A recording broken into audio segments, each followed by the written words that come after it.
of Ruth, Megillat Ruth, chapter 2, and let's go back and just review a few sentences. Verse 14. So last time we met, we had Ruth gleaning in the field of Boaz. Okay, and he was very nice to her, and he told her only to stay in my field and so on. Okay, verse 14, chapter 2, verse 14.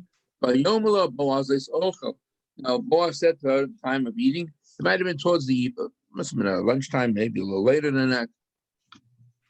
Maybe dinner, dinner time. Goshi halom, come close, come here. Yechalt min alechem, you should eat from the bread, take a little bread. Deval but bitech bachometz, and dip your bread in vinegar. We mentioned last time that they believed that cooled people off. You use vinegar. Now, she sat on the side of the harvesters. Males were on one side, she was on the other side. And what they did, he gave her Boaz, given her some parched grain of some sort. She ate, she was satisfied, and she left over. Now, according to our sages, it says she was sitting on the side of the harvesters. The male harvesters one place, she was sitting the other place. So many times the Gemara goes away from the simple meaning, but rather they mention that it alludes to something that will happen in the future. But look what it says in the Gemara Shabbos. She sat on the side of the harvesters, not with it, not mixed seed, and they didn't have. She didn't go ahead and sit with the harvesters. And the Gemara says, Omar Rabbi Lazar.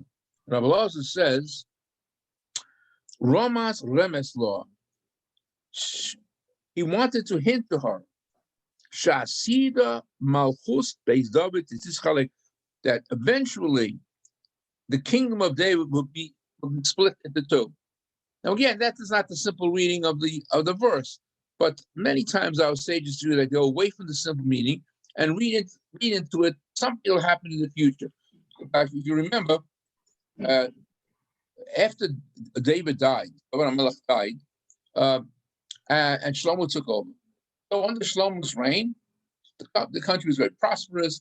People came from all over the world because of the wisdom of Solomon, but it was high tax. And after Solomon died, the people came to his son Rehoboam, Solomon's son, and they said, when your father was around, he taxed us greatly. We understood because of who he was. But if it's a little bit too much for us, could you go ahead and lower the tax? So Solomon went ahead and asked advice from the elders, the sages, and they said, yeah, you should listen to them, lower the tax. And then he went to the younger people and he asked them, what should I do? He said to him, don't listen to that. Show that you're a man. Make the taxes higher. And he listened to the young, and he made the taxes higher. And because of that, the kingdom was split. The southern kingdom, which was Yehuda and Benjamin, and that was ruled by the descendants of Shlomo, and then the northern kingdom, which came to know as Malchut Yisrael. They had split in the union, unfortunately, the southern part and the northern part. And so this is an allusion to it, as Ruth is sitting separate from the other harvests. That's what the Gemara says. And a lot of times the Gemara does that hints at something or alludes to something that will happen in the future. Okay.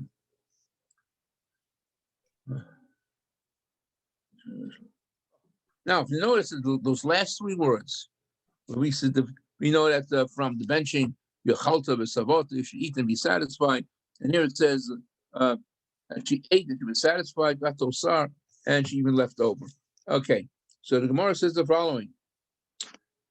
Same place in the Gemara Shabbos. Again, it's alluding to something in the future. Rabbi Lazar said, Ramas Remes law. He was hinting to her, or it tells us something, it's alluding to something that will occur in the future. Batocha David. Okay, start eating, referring to the beginning of the Davidic dynasty.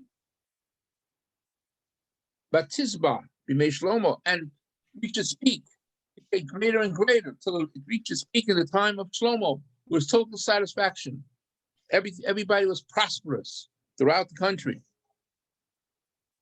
And then it says about Tosar, and she left over. Now, later on in history, after the split of the kingdom, when you had the southern kingdom of Yehuda, Malchus Yehuda, and the northern kingdom, Malchus Israel. After that split, many years later, Sancherib, I think the year was something like 720 BCE, approximately. Okay, so Sancherib, who was at that time the king of Assyria, he went ahead and exiled those 10 tribes that came to know as the 10 lost tribes. Whatever they may be, we don't know. But we know of two that it's a claim to be from two tribes. The Bnei Menashe, I think they're in India, and of course the Ethiopian Jews who claim they're from the tribe of Dan. Okay, whatever.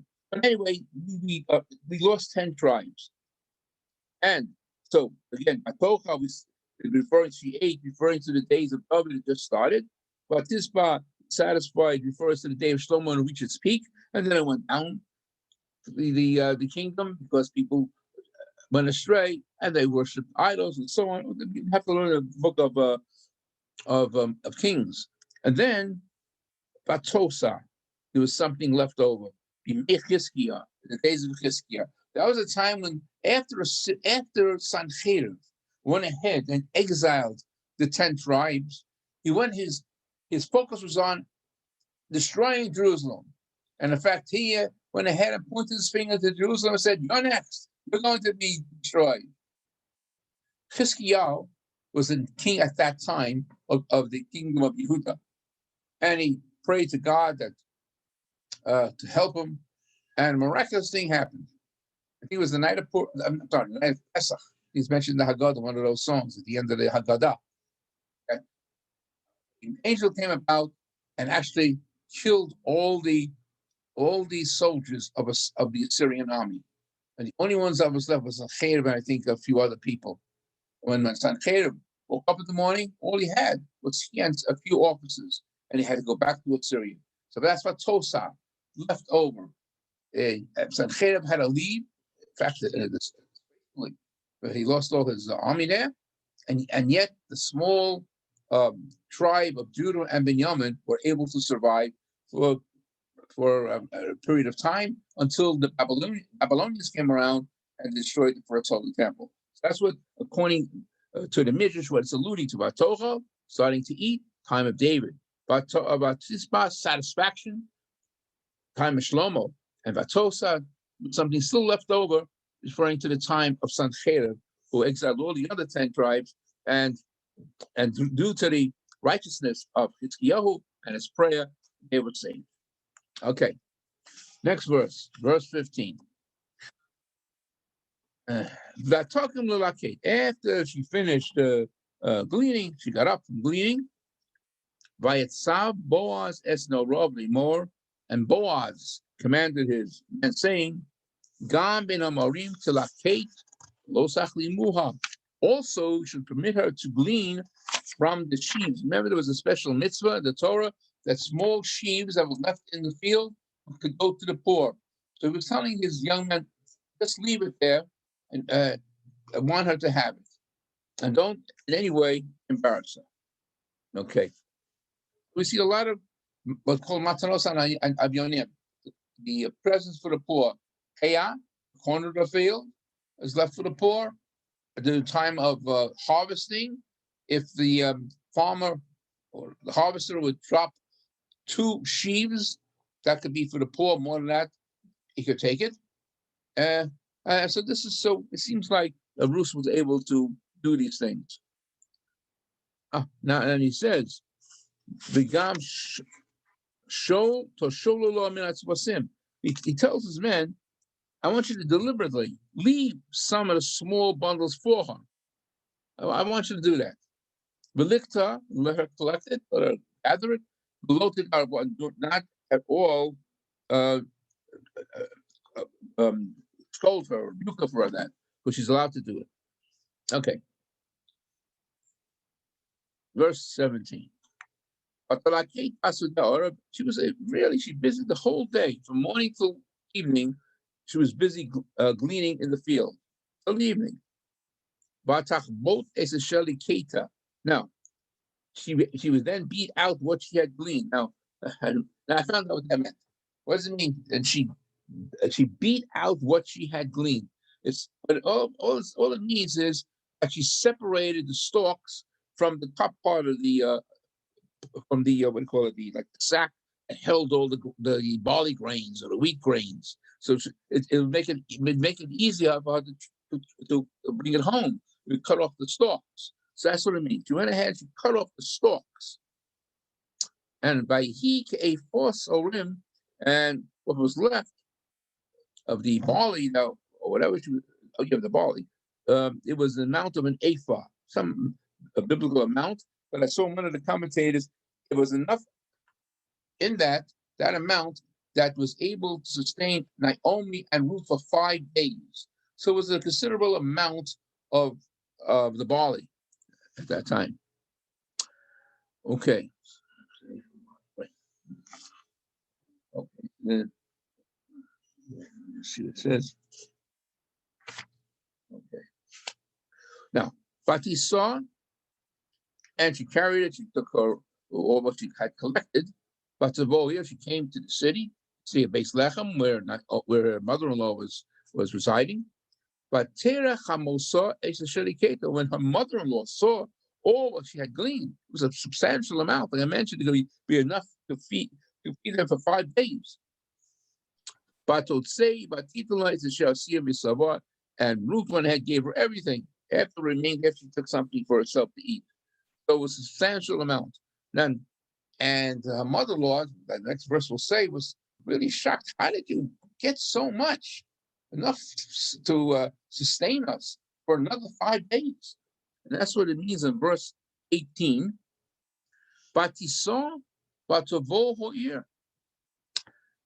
And she carried it and came to the city. I'm sorry, I'm in verse 19, I'm sorry. But Tomalach and her mother said to her, after she saw all what she brought back, where in the world are you able to get all this? Where did you collect all this? Biono says, how did you do this? He makireh Baruch, the one who recognized, who permitted you to do so generous, he shall be blessed. Okay. Now, now look at over here how it's worded, and something should bother you. Ruth is now telling her mother-in-law, Ace Asher saw Imo, all what she did with him.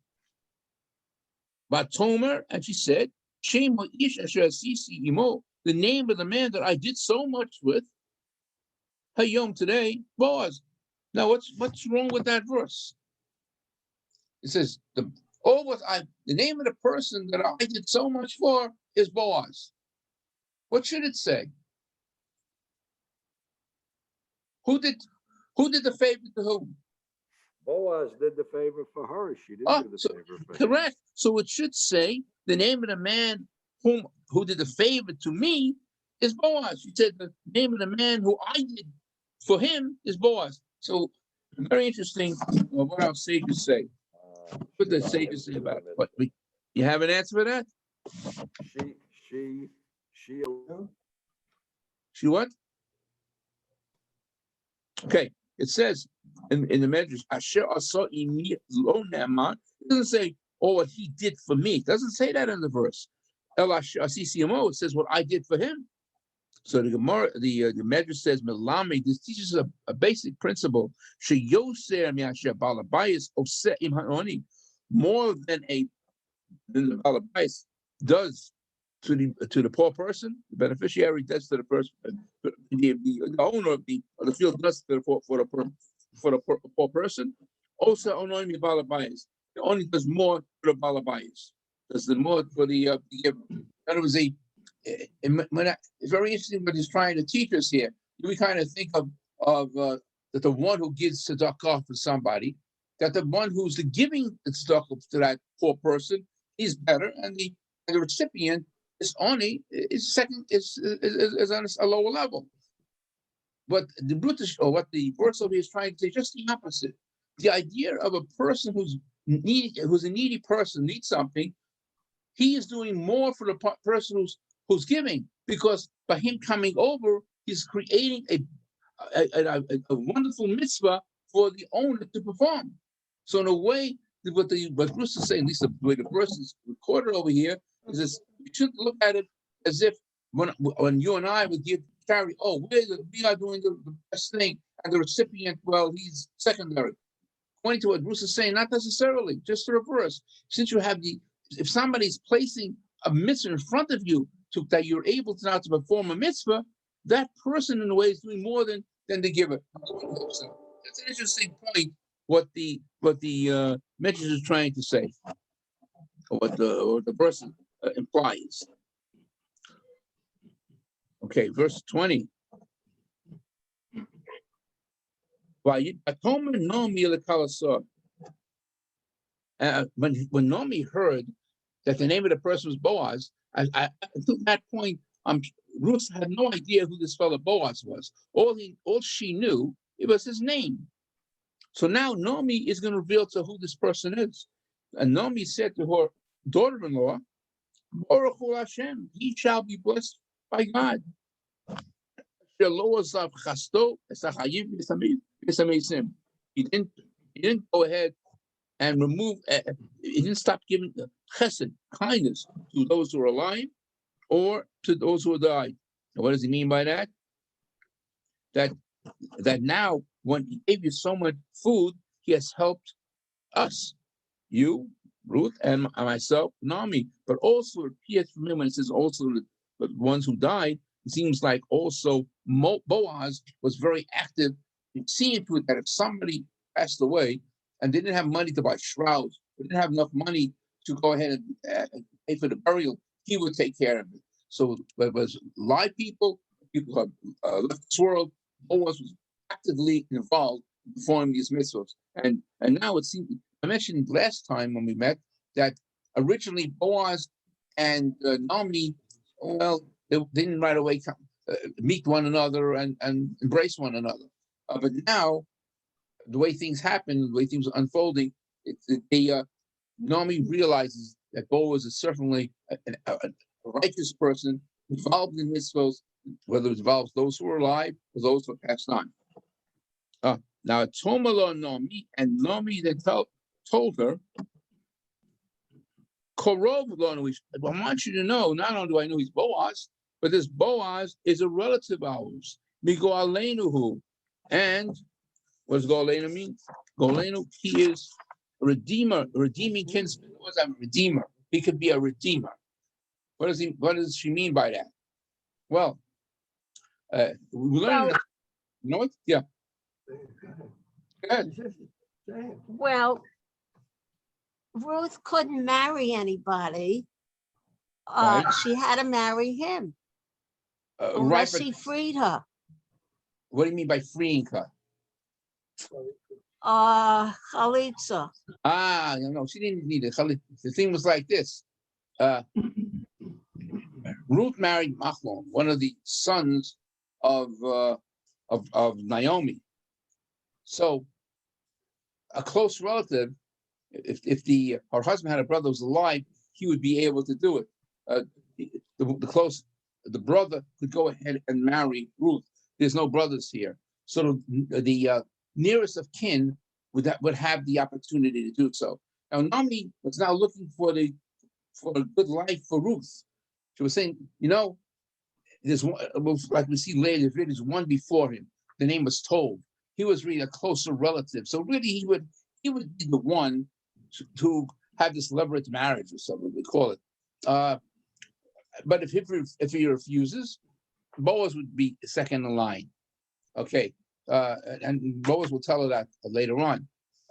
So this was the story, but Naomi was telling her that really it's a possibility that he could go ahead. Excuse me. that he could go ahead and marry you. But there's somebody who comes first. And not only that, he might be in the position where he could buy back the property that Naomi and Elimelech sold before they went to Moab, the plains of Moab. So that's a possibility too. He could be in that position. That's what I mean by Go'olenu. He could be one to redeem the property if the buyer agrees, he could buy it back, and you could go ahead and maybe even pay you from that property money that perhaps her first husband said she could have. I don't know exactly what. There's a possibility that her husband, whom she married in Moab, must have left her something that she could, upon his death, she's entitled to a certain amount of money. And this would be a good way of doing it. If Boaz could go ahead and buy back the property that she had sold before they left Moab, and this could help Naomi and possibly marry her if the closer relative refuses to do so. And as the story will unfold, the closest relative, who we know his name is Tov, refused to do so. In fact, remember I told you that at that time it wasn't really known about that a female Moabite who converted may marry a Jew. They thought Torah says Moabites cannot come into the congregation of God, meant that no Moabite, on a simple reading, would appear that no Moabite could marry. Like I mentioned before, it was special halacha that only applied to the males, but a female Moabite who converted may marry a Jew. So this is the whole thing of Go'olenu, who he is a redeemer. He could go ahead and free the property if the buyer so desires, and if it is chalitza, you're right on that one. If she would need chalitza from Tov, and then and Boaz would marry her. Okay. Let's go verse 21. Yeah. Vatome Ruth Hamobia, and now Ruth is continuing. There's something more said, and Ruth told Naomi, Gam Kiomar Lai Imarim Ashalitit Bokin. I want you to know that you should stick with my boys. My harvest is over here. Ad im kilu es kol ha'chatzir ashali, until all the harvesting is ended. And remember, we said Pesach time, barley ripened in Israel, but as the time went by, wheat started to ripen. That you could take the wheat and so on. So it was I suppose every so often, Ruth would have to go ahead and glean some of the wheat from the harvest.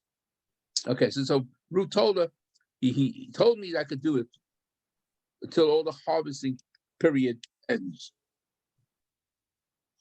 Okay, then Naomi answers her. She was very happy to hear that. Naomi was thinking about a chasana, She was looking for the welfare of her daughter-in-law Ruth. Okay, but Naomi Ruth Kalasa.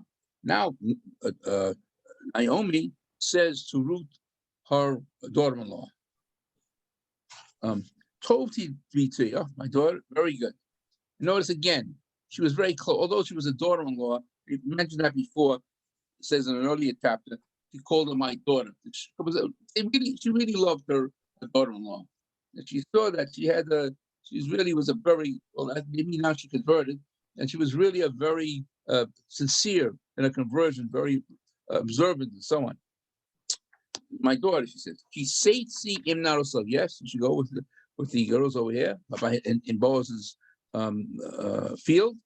Below yifku boch bisoder acher, and do not go into any other field. Okay. And Naomi goes, and Ruth goes ahead and listens to everything that Naomi said. The last verse of the chapter. But to debak Benaros Boaz, and she went ahead and she stayed very close to Boaz's young women who also were gleaning. Lakate at close Ketzir Hasorim Achitim, until the end of the barley and wheat harvest. So that means that whole time between Pesach and I suppose Shavuos and beyond, approximately at that time, and she did that whenever necessary to go glean in the field. But Teshev Eschamosa, and after she finished gleaning, she'd come back home and to stay with her mother-in-law Naomi. Okay, so this ends the second chapter. Now let's. I'm going to go now into the Torah, where it says about Omer. You have your Chumash there, your art scroll. It's Leviticus, it's Vayikra, chapter 23, verse 9, where the Torah will talk about Omer, which is a barley. Well, it was the Omer came from barley, and was offered on the first day of Passover, and from that, and after that, they could eat from the new harvest. Okay, chapter 23, verse 9.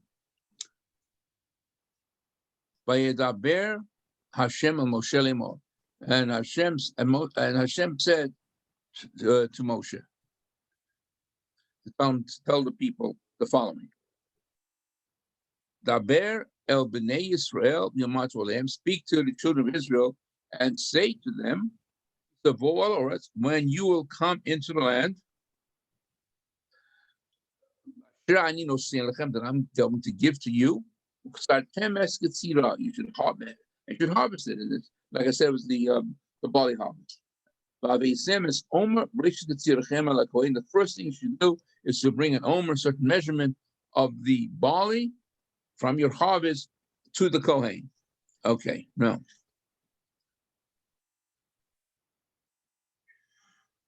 Okay, so the Gemara Rosh Hashanah says the following. Tanya will learn in a Bryce. Omar Rabbi Yehuda Mishum Rabbi Akiva. Rabbi Yehuda said in the name of Rabbi Akiva, Ma Omra Torah Ibiu Omer Pesach. Why does the Torah command? What's the reason for this commandment? That Bnei Yisrael was commanded to bring a omer of barley on Passover. Okay. Pesach is the time when the land produces barley. Omer HaKadosh Baruch Hu, said God, if you bring omer, a omer of barley on Passover, it's going to have so that eventually all that you will harvest in the future, so in the wheat harvest and other grains, other produce that the land brings forth, it should be blessed and in an abundant amount. And we always are told that we should not look at tzedakah, charity, or things that we leave in the field as that we're losing something by it. But by doing so, we'll be able to go ahead and be blessed by God. Our produce will somehow be much better, much more than usual. Okay.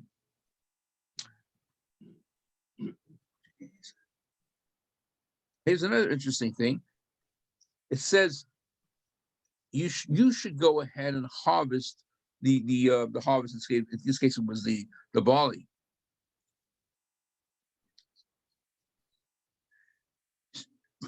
Is the Torah's covenant says, you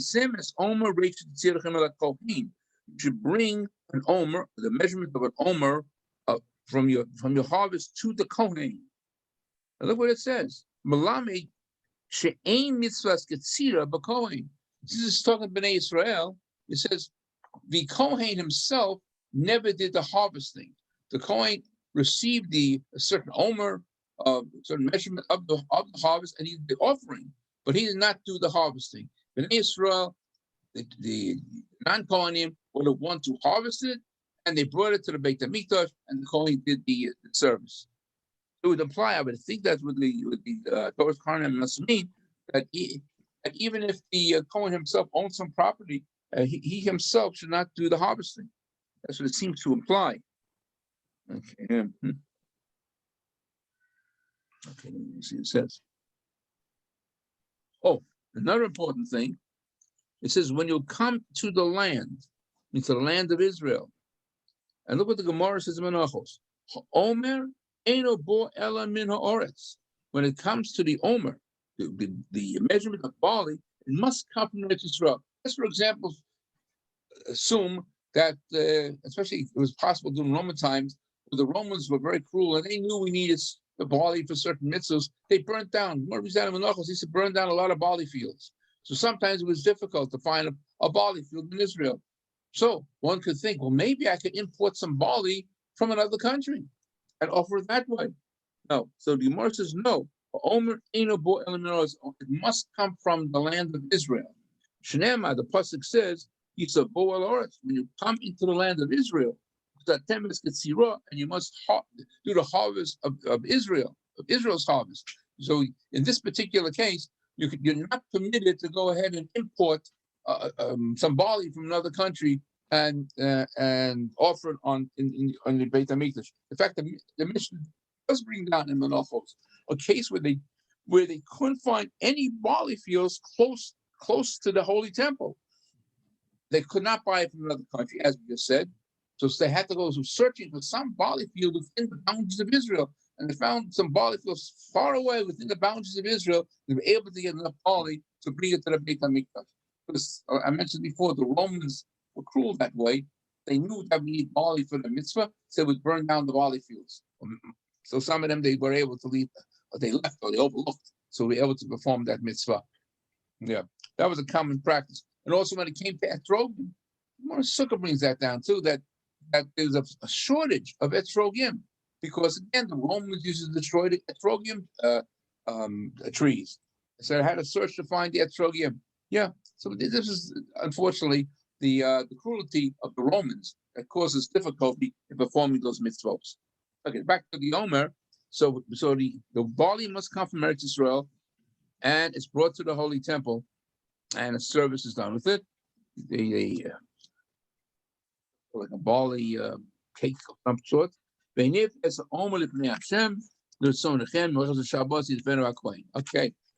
and it brings to the Beit HaMikdash. And when is it offered? The day after the first day of Pesach. Okay, it doesn't say the day after Pesach. It says Malchus Shabbos. But again, I think I might have mentioned it before, that over here in this particular place, although it says the word Shabbat, we are told through the oral tradition that the word over here, Shabbat, means Yom Tov.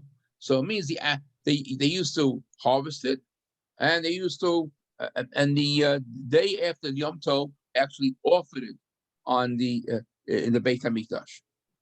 Okay. Now,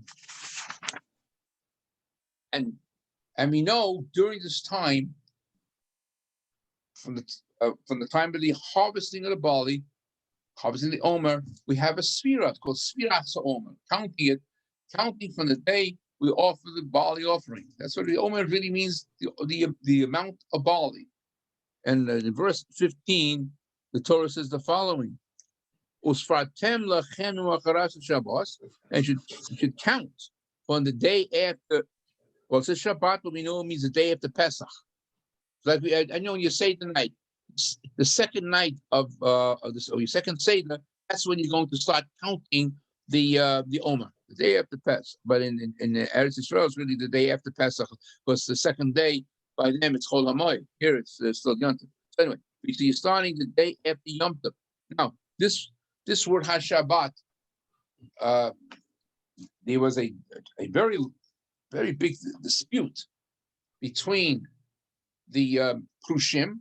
At that time, especially during the time of the Second Holy Temple, there was a whole group of Prushim known as the Pharisees. The Pharisees believed in the written Torah and in the oral tradition. And they knew when the word over here, Shabbat, the Sabbath is not the Sabbath, it means that Yom Tov. So it meant you should start counting the day after the first day of Pesach, the night after the first day of Pesach. The Sadducees, who rejected the oral tradition, who only accepted the written works, and they took everything literally, they said, wait a second, it says the day after Shabbat. I don't care, Pesach is Monday, you still have to wait till to the next Saturday night before you count the Omer, before you start counting. So this was a dispute for many years during the Second Holy Temple, and finally the Pharisees were victorious, and all people accepted the ruling of the Pharisees that the word HaShabbat here means the day after the first day of Pesach. But sometimes Yom Tov is also called Shabbat. Yom Kippur is called Shabbat Shabbatzon. So it doesn't necessarily mean only the Sabbath day, but it could also mean Yom Tov, in this case Pesach. Okay, so it says again, verse 15 says, "Usfartem lechem mochas Shabbos," to count from the day after, after the first day of Pesach. At night, you start counting the second night of Pesach. Biyom haviyochem is omer to the four. After you bring the omer of the barley, which so they Sheva Shabbosos Mosiyana, and you should count for how many days? 7 complete weeks. You shall count. Now, so in one area, it says you count from the day after bringing the Omer. Then it says you should count, it says after that, 7 weeks. So that's why when we count the Omer, not only do we count the day, but we also count the weeks. So that's when you have day 8, you're going to say it's the 8th day, which is 1 week and 1 day. And so that's why we have to do weeks and days. Because not only do we count the days, we also, the days, but also the amount of weeks. And of course, it'll be 7 complete weeks. Now, this particular mitzvah is something that you and I do every single day, from now till Shavuos. There was also one other counting that was only for the Beit Din to do. What count am I referring to? A count that in fact, it was done once a year, that only the Beit Din, only the court would count. And the numbers were the same. You have to count 49 years, and the 50th year is the Jubilee. So that was used to be done by the court. Only the court had that mitzvah. They used to count every year. I think it was on Rosh Hashanah. Used to count, well, this is the first year, and this is the second year, so on. And they counted until the 59th year, the 49th year. Then on the 50th year, we have what's known as Yuvel, the Jubilee year. And that was Pasha's Chukosai talks about that. So you have 2 major counts that deal with 49 days. The counting over here from Pesach to Shavuot, and Shavuot is the 50th day. And you have 49 years, and the 50th year became the Jubilee year, the Yovel year. But that was only for Beit Din, and the count from Pesach to Shavuot was for every individual to count. Okay. All right. So I hope everyone has a good Shabbat. We'll continue next Tuesday. Shalom. Shabbat Shalom. Any questions? Any good comments? Shabbat Shalom, Rabbi. Thank you very Shabbat much. Shalom. Take care. Shabbat Shalom, everybody. Can I ask a Thank question? you. Yeah, of course. Let me hear. If I can't get my screen on, I have a question. I hear you. I hear you, though. I hear you. Okay. So counting the Omer is the days and the weeks. Correct. Days and the weeks. Okay. Right. And when we get to the 49th day, yeah, Shavuos is called the Festival of Weeks. Why is Yeah. it not called the Festival of Days? Question. I'd assume. In fact, that's why it's called Shavuos, means weeks. Shabbat. Why don't you go to the festival days with me? I don't know. You always say it's, I don't know. Got me. I have to. I don't know if anybody asked that question. I don't know. Can't answer you now. Maybe I can find an answer. Okay. Yeah. Good question. Of course, you brought it up weeks and weeks 40, of days, but it's yeah. only called the Festival of Weeks. 49 days. It should say it's also 49 days, which is 7 weeks. That's the way we count it. Yeah. Yes. Yeah. You let me know. Thank you. Okay. If I find an answer, it's a good question. I don't know an answer. I can't give you an answer now. Maybe I'll find something. I think it's a good question. Never thought of it. I'll wait. Thank you. Okay. We have how many more days? How many more days? How many more weeks? We have plenty. I don't of know. time. A few more weeks. Thank okay. you. Shabbat Shalom, everyone. Good Shabbos. Shabbat Okay. Shalom. Shabbat Shalom. You'll get. Shabbat Shalom. Thank you. Okay.